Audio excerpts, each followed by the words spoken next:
Koalicioni Pro Familjes protestoi në Tiranë kundër ligjit për barazinë gjinore i votuar në kuvend dhe i dekretuar dhe nga presidenti i Republikës. Pastori Akil Pano deklaroi se janë drejtuar për ndihmë dhe presidentit të Shteteve të Bashkuara të Amerikës Donald Trump për të bllokuar nismat e qeverisë shqiptare për ligjin për barazinë gjinore.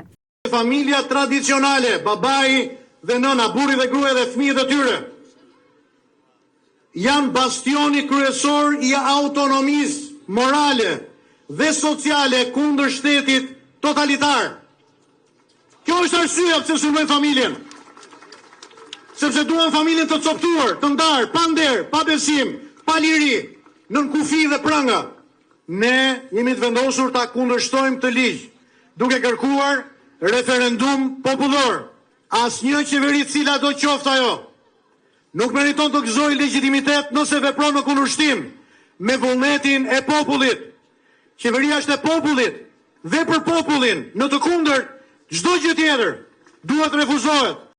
Aktivistët e koalicionit Pro Familjes gjatë protestës në sheshin Skënderbej në kryeqytet bën thirrje për ndërgjegjësimin e familjeve, pasi sipas tyre ligji për barazinë gjinore prek fëmijët nga mosha 4 deri në 18 vjeç dhe edukimi gjinor parashikohet të futet në kurrikulat e shkollave.